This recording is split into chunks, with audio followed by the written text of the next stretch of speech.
Bismillahirrahmanirrahim. Assalamualaikum warahmatullahi wabarakatuh. Alhamdulillah rabbil alamin. Wassalatu wassalamu ala nabiyina Muhammad wa ala alihi wa sahbihi ajma'in. Amma ba'd. Alhamdulillah, sekali lagi kita bertemu untuk tazkirah harian kita, insya-Allah taala. Pada pagi ini kita akan melihat kepada surah Al-Fatir, surah Fatir, bukan Al-Fatir, surah Fatir, surah yang ke-36 ayat 29. Surah 35, maaf. Surah 36, surah Yasin, surah 35 ayat 29. Kita lihat beberapa peringatan tazkirah Allah Subhanahu wa taala. A'udzu billahi minasyaitonir rajim. Innal ladzina yatluna kitaballahi wa aqamus salata وأقاموا الصلاة وأنفقوا مما رزقناهم سرا وعلانية يرجون تجارة لن تبور ليوفيهم أجورهم ويزيدهم من فضله إنه غفور شكور. Allah Subhanahu wa taala memberi kita satu gambaran yang lain, satu dimensi yang lain daripada apa yang kita fikirkan dalam ibadah. Biasanya dalam beribadah, dalam mengerjakan amal soleh. Semalam kita bincang tentang al-baqiyatus salihat, amal yang baqi, yang salihat. Allah Subhanahu wa taala suruh kita kejar atau suruh kita mencari atau suruh kita melakukan amal baqiyat yang soleh ni. Jadi pada ayat ni Allah pada ayat ni kita lihat beberapa amalan, beberapa amal soleh yang Allah Subhanahu wa taala sebut, dan Allah Subhanahu wa taala sifatkan mereka yang mengerjakan amal soleh ini seperti mereka berniaga. Ini sesuatu yang di luar dimensi pemikiran kita. Biasanya kalau kita fikir tentang orang yang beramal soleh ni orang yang melakukan kebaikan, orang yang mengharap, orang yang mencari pahala keridhaan Allah Subhanahu wa taala. Tapi kalau dalam ayat ni Allah gambarkan mereka dalam transaksi atau dalam muamalat perniagaan. Itu yang Allah Subhanahu wa taala beri kita satu dimensi yang lain sekali daripada apa yang selalu biasa kita fikirkan. Namun kita lihat beberapa amalan soleh ni. Yang pertama, innal ladzina yatluna kitaballah. Sesungguhnya mereka yang membaca kitab Allah. Yatlu ni dia ada konotasi kalau yaqraun membaca. Kalau yatlu ni kata ulama dia baca dan dia ikut. Baca dan ikut. Tala berarti ikut. Jadi mereka bukan setakat membaca saja. Allah Subhanahu wa taala memuji mereka membaca dan mengikuti apa yang di dalam kitab. Dan ulama bincangkan tentang ayat ni, iaitu mereka yang membaca dan mentadaburi. Mereka merenung isi kandungan kitab, pengajaran yang ada dalam kitab. Dan kitab Allah di sini adalah yang dimaksudkan di sini adalah Al-Quran. Mereka membaca, mereka mengikuti. Kerana kurang faedah orang yang baca tapi dia tak nak ikut apa yang dalam Quran. Dan kalau kita nak ikut apa yang di dalam Quran ni, pertama sekali kita mesti faham apa isi kandungan apa yang kita baca. Dan mustahil orang yang tak faham dia dapat ikut instruction. Kalau siapa pun melihat arahan papan arahan, kalau dia tak faham dia takkan dapat ikut arahan itu. Jadi dia mesti faham. Dan kita sedih kalau sekarang ni orang baca Al-Quran dia tak nak faham Al-Quran. Dia nak baca saja tapi dia tak nak faham betulkah ada orang macam ni? Dia tak nak faham Al-Quran. Yalah, dengan dia baca Al-Quran tanpa dia kalau dia bukan orang Arab lah, tanpa dia melihat kepada terjemahan, berarti dia nak baca je tapi dia tak nak faham. Kalau dia nak faham, tentu dia akan melihat terjemahan. Dia akan lihat tafsiran kepada ayat itu. Tengok apa yang ayat ni kata. Dia akan lihat tafsiran atau terjemahan dia. Kalau setakat dia baca saja tanpa melihat isi kandungan dia, tanpa dia mengerti, dia memahami, dan kita tak ada alasan hari ini kita cakap kita tak faham Al-Quran kerana di sana terdapat banyak terjemahan kita Al-Quran, terjemahan Al-Quran ataupun tafsir Al-Quran banyak sekali yang di mana tak ada uzur, tak ada alasan lagi kita cakap kita tak faham. Dan para sahabat ni, bila mereka, para sahabat generasi terbaik di mana Quran ini turun pada zaman mereka ni, mereka baca Quran, mereka faham apa yang apa yang dinyatakan dalam Al-Quran dan mereka mengikutinya. Pernah seorang sahabat dia nak baca Al-Quran, mereka para sahabat ni mereka biasanya setiap bulan mereka akan khatam Al-Quran ataupun setiap minggu mereka akan khatam Al-Quran. Pernah ada seorang sahabat ni minta kepada Rasulullah sallallahu alaihi wasallam supaya dia dapat khatam Quran dalam jangka masa yang pendek. Sampai kepada Rasulullah beri dia 3 hari. 3 hari saja. Dia cakap, aku boleh lagi. Bawah daripada 3 hari pun aku boleh khatamkan Quran. Rasulullah sallallahu alaihi wasallam jangan buat demikian. Jangan baca Quran kurang dari 3 hari. Kenapa? Rasulullah jelaskan di sini, kerana tidak akan memahami Al-Quran orang yang baca kurang, orang yang khatam Al-Quran kurang daripada 3 hari. Jadi Rasulullah stres ini adalah faham. Tidak akan memahami Al-Quran orang yang baca kurang daripada 3 hari. Jadi pada ayat ini Allah SWT memuji mereka yang baca Al-Quran dan mereka memahami Al-Quran itu, serta mereka kemudian mereka mengikuti apa yang ada di dalam kitab Allah Subhanahu Wa Taala. Dan Quran ini adalah suatu mukjizat yang hanya Quran ini yang dapat mengubah kehidupan manusia, perangai dia, kelakuan dia. Quran ini proof, terbukti kitab yang paling efektif sekali mengubah. Dalam sejarah kita lihat para sahabat ini diubah oleh Al-Quran menjadi generasi yang terbaik. Jadi masyarakat yang terbaik ni dengan mereka membaca dan mengikuti Al-Quran. Jadi pertama sekali Allah memuji orang yang membaca Al-Quran dan mengikuti Al-Quran. Kemudian yang kedua, wa aqamus salah. Sesungguhnya orang-orang yang mendirikan salat. Tadi membaca Al-Quran. Kedua adalah mendirikan salat. Di antara amalan orang yang Allah SWT puji adalah mereka mendirikan aqamus salat. Mendirikan salat ini dia kena ada dua syarat lah untuk dikira seorang itu dikira dia mendirikan salat. Yang pertama, mesti solat tepat pada waktunya. Mesti solat tepat pada waktunya. Kadang-kadang dia mungkin boleh lah, kalau dia ada hal, sibuk sangat, dia solat tidak tepat pada waktunya. Tapi secara kebiasaan dia akan solat tepat pada waktunya. Satu, tepat pada waktu. Yang kedua adalah khusyuk dalam solat. Kalau seorang itu tepat pada waktunya juga tapi dia tak khusyuk, maka tak dikira orang yang mendirikan solat. Jadi kita muhasabah diri kita, terutama waktu subuh. Kadang ada orang ni sepanjang hidup dia, subuh dia lewat dia solat subuh bukan pada awal waktu. Begitu juga kadang dengan solat asar, kelang kabut nak balik kerja, nak kerja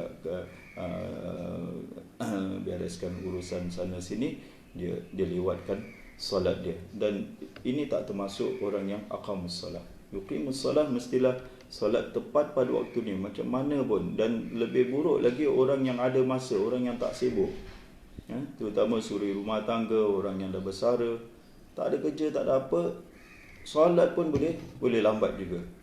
Jadi dia tak faham tentang konsep solat, konsep mendirikan solat. Mendirikan solat mesti solat dalam tepat pada waktunya. Sebab itu dalam ayat yang lain Allah kata orang yang ini Allah tak sebut orang yang mendirikan solat, orang yang solat.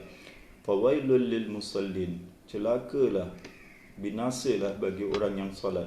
Jadi Allah tak sebut orang yang mendirikan solat, orang yang solat. Jadi orang yang setakat solat saja mereka boleh mendapat kebinasaan.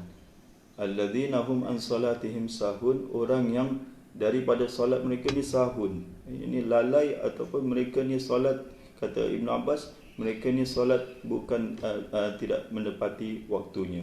Mereka tak solat pada waktunya, pada awal waktunya. Jadi mereka boleh dapat kecaman daripada Allah Subhanahu Wa Taala. Kemudian adalah khusyuk dalam solat. Khusyuk dalam solat adalah rohnya. Roh dalam solat. Kalau kita nak tahu roh dalam solat adalah khusyuk. Kita tak diperintahkan khusyuk bila bayar zakat, kita tak diperintahkan khusyuk dalam mengerjakan haji atau melakukan ibadat-ibadat yang lain. Tapi kalau dalam solat kita diperintahkan supaya khusyuk, kerana dia adalah roh solat itu. Kerana kalau seorang itu dia solat, dia ingat perkara yang lain, dia tak khusyuk. Khusyuk ini dia ingat Allah Subhanahu Wa Taala. Walam, kata Rasulullah sallallahu alaihi wasallam, khusyuk ni walam yuhaddits nafsah. Dia tidak bercakap-cakap dalam hati. Dia hanya menumpu, mengingati Allah Subhanahu Wa Taala, hanya dalam fikiran dia, hati dia hanya Allah Subhanahu Wa Taala, tidak perkara yang lain. Dan ini yang susah ni, kita nak capai khusyuk ni, melainkan dengan mujahadah, dengan pertolongan Allah Subhanahu Wa Taala, seorang itu boleh mendapatkan khusyuk dalam solat. Jadi khusyuk ni adalah orang yang dia tak fikir apa-apa melainkan Allah. Kita terbalik pula. Dalam solat kita fikir segala perkara kecuali Allah. Ta'rif ulama khusyuk ni dia tidak mengingati apa-apa kecuali Allah. Kita ingat semua benda kecuali Allah yang kita tak ingat. Jadi solat orang yang tidak ingat kepada Allah. Kerana rohnya, sebagaimana Allah berfirman, waqimis solat lidzikri, tunaikanlah solat, dirikanlah solat untuk mengingati aku. Jadi rohnya solat adalah khusyuk, dia ingat Allah Subhanahu Wa Taala bila dia sujud, rukuk, tahiyat, apa saja pergerakan dia, Allahu Akbar, Allah Maha Besar. Moga-moga tuan-tuan Allah Subhanahu Wa Taala kurniakan kita, Allah merzukna al-khusyuk fi solat. Moga-moga Allah Subhanahu Wa Taala memberi kita rezeki atau kurniakan kita kekhusyukan dalam solat. Cakap senang tapi nak buat ni susah sikit. Perlu mujahadah, dan ulama ambil masa untuk khusyuk. Dan perkara pertama sekali yang diangkat daripada umat Islam ni, ilmu pertama adalah ilmu khusyuk. Kita boleh belajar tentang rukunnya, syarat, sunat, makruh, apa yang membatalkan solat, tapi nak belajar tentang khusyuk ni susah. Di mana perkara pertama yang diangkat oleh Allah Subhanahu Wa Taala adalah khusyuk. Kemudian amalan yang ketiga tadi, mereka membaca Al-Quran, mendirikan solat. Kemudian wa anfaqu mimma razaqnahum sirran wa alaniyah. Mereka memberi derma, atau wa anfaqu, mereka berinfak. Infak ni dia adalah satu tajuk besar. Di bawah dia terutama dia zakat. Pertama sekali zakat. Kemudian adalah infak-infak yang sunat, seperti infak kepada orang tua, infak kepada kaum keluarga, infak kepada kaum kerabat, infak kepada orang miskin, infak kepada anak yatim dan orang-orang yang memerlukan, orang yang berhajat pada masa sekarang ini, di mana dengan terjadinya coronavirus ni banyak orang yang menderita, itu terputus mata pencarian mereka. Jadi kita bantulah mereka yang dalam kesusahan. Dan juga mereka berinfak untuk jalan kebaikan, mendirikan masjid, wakaf, untuk tahfiz, madrasah dan seumpamanya. Mereka lakukan infak ni, Allah kata sirran wa alaniyah. Pertama Allah kata mimma razaqna, mereka apa yang mereka infakkan. Mereka infakkan apa yang kami berikan kepada mereka. Jadi dia bukan infak duit dia infak apa yang Allah Subhanahu Wa Taala berikan kepada mereka. Ini konsep mal, konsep harta ni adalah amanah. Kita hanya wakil saja. Allah berikan kepada kita harta. Kalau bagi mereka yang dapat harta yang luas, maka mewah sikit dengan harta ni, dia adalah amanah daripada Allah Subhanahu Wa Taala. Allah berikan kepada seorang itu harta yang luas supaya apa? Supaya sedikit dia gunakan untuk keperluan dia, yang lain itu dia dia berikan kepada mereka yang memerlukan, dan dia tidak menyimpan, terutama pada zaman orang berhajat kepada keperluan, kepada sumbangan, dia pula menahan. Setiap pagi ada malaikat akan berdoa. Dua malaikat akan turun, akan mendoakan, ya Allah, balaslah atau gantikanlah orang yang memberi, orang yang berinfak, dan bagi orang yang menahan harta dia, ya Allah, binasakan harta dia, bagi orang yang menahan harta dia. Jadi sifat di sini Allah kata mereka memberi apa yang kami rezekikan. Jadi harta ni amanah. Allah menjadikan kita ni hanyalah wakil untuk orang lain. Wakil untuk orang lain dengan apa? Cara perwakilannya adalah Allah Subhanahu Wa Taala beri kita rezeki untuk kita infakkan, dan mereka infakkan apa yang kami berikan kepada sirran wa alaniyah, dalam secara sembunyi atau secara rahsia. Orang tak tahu, dia beri saja. Mungkin dia masuk dia pergi ke masjid pada waktu orang tak nampak, dan dia derma di masjid. Dia boleh juga sirran, secara sembunyi, dan juga boleh juga dan juga alaniyah, sirran secara sembunyi, dan alaniyah secara terbuka. Dua-dua boleh infak. Jangan kita cakap orang beri secara terbuka itu adalah orang yang tak ikhlas. Di sini dua-dua boleh. Satu secara sembunyi boleh, dan secara terbuka depan orang. Kalau kita solat Jumaat lah, kita pergi ke masjid ni, kita masuk dalam tabung masjid depan orang secara terbuka, dan ini pun boleh. Atau kita pledge, kita ikrarkan kita akan derma itu, dan semua orang tahu. Dan ini juga mereka lakukan secara sembunyi pun mereka lakukan, secara terbuka pun mereka lakukan. Tiga amalan ni: baca Quran, dirikan solat, dan infak harta yang Allah Subhanahu Wa Taala kurniakan kepada mereka. Allah kata, Allah sifatkan mereka yarjuna tijaratan lan tabur. Ini dia punya khabar dia. Kalau ada subjeknya, ini dia punya predikatnya. Jadi maksudnya, sungguhnya orang yang membaca Al-Quran, orang yang mendirikan solat, orang yang berinfak apa yang kami rezekikan kepada mereka secara sembunyi atau secara rahsia ataupun secara terang-terangan terbuka, mereka itu mengharapkan, mereka itu dengan amalan mereka ini, mereka mengharapkan tijaratan lan tabur, sejenis perniagaan yang tidak akan rugi. Semua orang suka berniaga yang tak ada rugi. Sebab itu dalam Islam, kalau orang kalau invest 100% tak rugi, maka tak, itu ada unsur gharar di sini. Macam mana boleh perniagaan tak ada rugi? Yang bezakan antara riba dengan riba dengan investment adalah di situ ada unsur kerugian. Kalau tak ada rugi, macam riba lah. Kita bagi orang pinjaman, kita akan dapat pulangan yang lebih. Macam mana pun keadaan dia, ekonomi merosot ke ekonomi apa, orang ni tetap kena bayar dengan kita lebih. Itu riba. Jadi perniagaan biasanya ada untung, ada rugi. Tapi perniagaan yang mereka laksanakan ini sejenis perniagaan tijaratan. Allah gunakan tijaratan. Mereka mengharapkan suatu perniagaan lan tabur, yang tak akan rugi, tak akan binasa, tak akan merosot. Inilah perniagaan yang Allah Subhanahu Wa Taala puji. Mereka yang berniaga ini, mereka yang membaca Al-Quran, mereka yang mendirikan salat, dan mereka berinfak ni, mereka inilah orang yang dalam perniagaan dengan Allah Subhanahu Wa Taala. Biasanya orang dalam perniagaan dia mengharapkan untung. Biasa tak ada orang berniaga tak nak untung. Jadi mereka ni Dia mengharap apa? Di sini tijaratan dia mengharapkan pahala di sisi Allah Subhanahu Taala. Jadi mereka ni macam peniaga.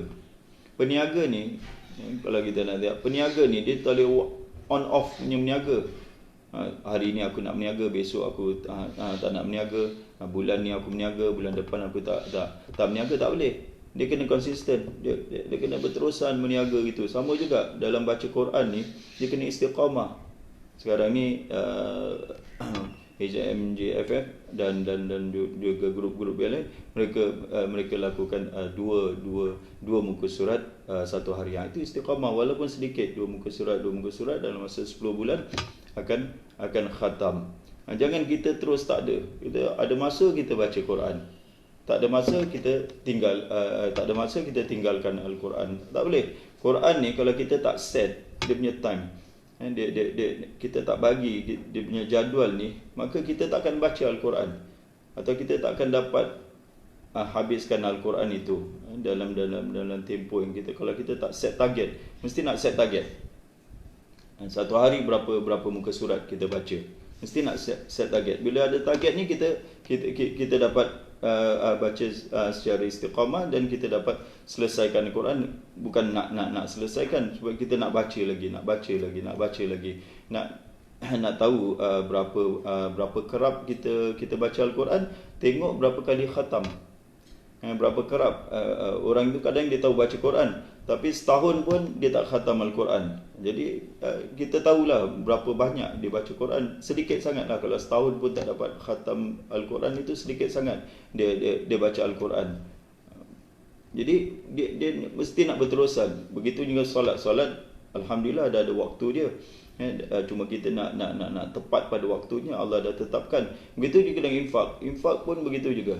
Dia berterusan aja, mereka dermakan harta yang Allah Subhanahu Wa Taala beri. Dalam ayat yang lain, dalam keadaan senang ataupun dalam keadaan susah, mereka berinfak.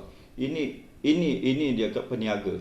Orang yang berniaga ni dia kena konsisten, dia kena berniaga. Kalau nak maju dalam perniagaan, orang kata nak kena istiqamah lah dalam berniaga. Jangan susah sikit aja dia tak berniaga. Sama juga dalam kita beramal ni, nak cari wal baqiyatus solihat, perlu istiqamah.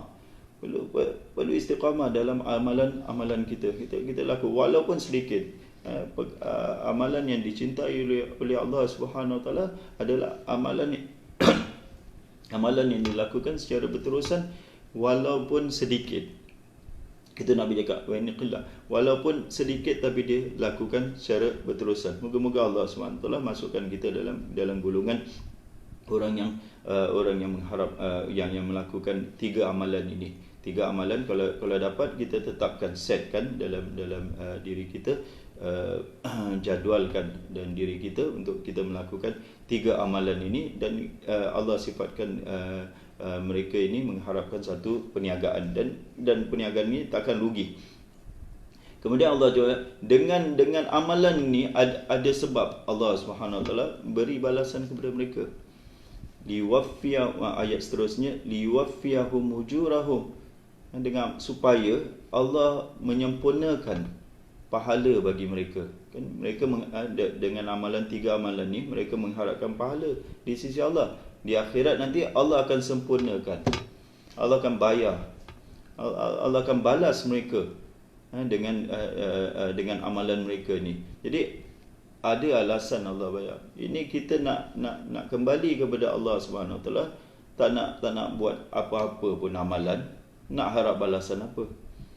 Macam seorang pekerja, bos dia suruh buat satu hari ni task kau atau assignment kau adalah buat benda ni. Kemudian report kepada aku. End of the day, report kepada aku. Kalau dia tak lakukan apa yang diperintahkan itu, macam mana dia nak report kepada dia nak jumpa dengan bos dia? Nak harapkan apa? Bos, mana gaji bos? Engkau apa yang aku buat pun tak apa yang aku suruh pun kau tak buat. Nak harapkan apa? Nak harapkan gaji. PG dah, bos pun cakap mana ada gaji. Begitu juga kita, Allah Subhanahu Wa Taala perintahkan kita untuk beramal, kita tak beramal, besok di akhirat kita nak jumpa Allah Subhanahu Wa Taala, nak harap balasan apa daripada Allah Subhanahu Wa Taala? Di sini Allah cakap dengan mereka lakukan 3 je. 3 amalan ini aja Allah Subhanahu Wa Taala akan sempurnakan. Allah akan tunaikan janji Allah Subhanahu Wa Taala, akan berikan kepada mereka apa yang mereka amalkan. Bukan itu saja, bukan bagi dia punya pahala. Senang aja nak kira pahala. Pahala baca Quran 1 huruf 10 pahala.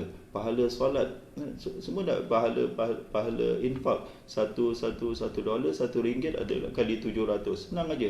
Itu dia punya pahala. Bukan itu saja mereka dapat pahala apa yang dijanjikan kepada mereka. Allah Subhanahu Wa Taala menambah lagi. Allah tambah lagi wa yazidahum min fadli. Allah tambah lagi dengan daripada kurniaan Allah Subhanahu Wa Taala. Jadi bertambah-tambah. Dia buat 3 je. Kalau kita nak kalau kita nak ukur lah tuan-tuan, kalau kita nak tengok 3 amalan ini tak memang amalan besar, tapi itulah kita kata di dalam kemampuan kita, di dalam kemampuan kita untuk baca Quran setiap hari, untuk solat setiap hari, dan untuk infak harta yang kita ada. Infak ni tak semestinya banyak. Apa yang kita ada RM1, kita bagi RM1 setiap hari. Kita adakan tabung di rumah kita. Kalau susah sangat nak ke masjid atau nak pergi mana, tabung di rumah kita. Kita masuk setiap hari, ada balance duit kita masuk, walaupun RM1, walaupun $1 satu hari, $2 satu hari, tak apa. Dia berterusan. Ada amalan yang orang baik saya sharekan di sini. Dia akan setiap kali dia pergi ke masjid, dia akan letak dalam tabung RM1. Dan ini amalan mereka setiap waktu tu dia akan masuk. Jadi satu hari RM5. Jadi satu hari 5 waktu dia pergi masjid, RM5. Jadi secara istiqamah walaupun sedikit. Jadi itu meniaga dengan Allah Subhanahu Wa Taala. Keep on dia amal ini. Jadi inilah amalan yang Allah Subhanahu Wa Taala janjikan pahala dan tambahan lagi. Apa tambahan dia nanti kita seorang itu akan lihat di akhirat nanti. Tambahan yang Allah Subhanahu Wa Taala janjikan. Innahu ghafurun. Orang yang melakukan 3 amalan ini, iaitu mereka baca Quran, mendirikan solat dan juga berinfak, ni mereka juga lakukan dosa. Dalam hidup mereka ni ada dosa, tapi Allah kata di sini innahu ghafurun. Dia sesungguhnya dia Maha Pengampun. Dia Maha Pengampun akan dosa-dosa mereka. Dengan amalan mereka melayakkan mereka untuk dapat pengampunan Allah SWT. Kita semua banyak dosa-dosa menggunung tinggi. Kita tak perlu nak cakap dosa kita banyak sekali. Jadi kita harapkan daripada Allah SWT adalah pengampunan Allah SWT. Dengan beramal, dengan amalan sedikit lah, tak banyak yang kita buat ini, tak seberapa ni, moga-moga Allah SWT mengampuni dosa kita. Dosa kita yang banyak sekali, kita dapat pengampunan Allah SWT. Satu, Allah cakap innahu ghafurun. Dia Maha Pengampun akan dosa-dosa mereka. Syakurun ini kalau bahasa kita bersyukur. Bersyukur itu berterima kasih. Allah berterima kasih atas amalan. Bayangkan kita buat amalan ni, kita nak harapkan pahala daripada Allah. Allah pula berterima kasih kepada kita terhadap amalan kita. Jadi terima kasih kita dengan terima kasih Allah dengan terima kasih manusia. Syukur Allah dengan syukur manusia tak sama. Syukur manusia, syukran, kita cakap syukran tak ada apa-apa balasan. Orang kadang numpang kita balik rumah dalam kereta dia, the most kita boleh agak syukran, kita agak terima kasih, itu aja. Kita tak balas dia apa-apa. Tapi syukur Allah Subhanahu Taala terhadap orang yang melakukan amalan ini, Allah Subhanahu Taala memberi balasan. Allah menerima amalan mereka. Cara Allah Subhanahu Taala berterima kasih kepada dia, Allah terima amalan mereka dan Allah balas amalan mereka. Allah sangat bersyukur, Allah sangat berterima kasih kepada amalan seseorang itu. Ya Allah, kita tengok sifat Allah SWT. Kita yang mengharapkan Allah berterima, seolah-olah macam Allah berterima kasih dengan kita. Dengan cara Allah berterima kasih dengan kita adalah Allah membalas kita dengan sebaik-baik balasan. Itulah tuan-tuan dan puan-puan, peringatan untuk kita supaya kita dapatlah, kita kena set standard, bukan set jadual kita lah, dalam seharian kita. Jangan kita lalai dengan dunia ni. Dunia ni akan makan usia kita. Setiap hari usia kita semakin dekat kepada kematian kita. Setiap hari adalah satu langkah kita ke kubur kita. Jadi apakah amalan yang dapat menyelamatkan kita di dalam kubur, kemudian di hari akhirat, di hari kita bertemu dengan Allah Subhanahu Wa Taala, tak lain tak bukan adalah yang tiga ni. Dan ada banyak lagi, tapi di sini Allah sebutkan supaya tak banyak sangat untuk kita beramal, supaya kita amalkan tiga amalan ni. Moga-moga Allah Subhanahu Wa Taala memberi kita kekuatan, memudahkan, memberi kita hidayah, memberi kita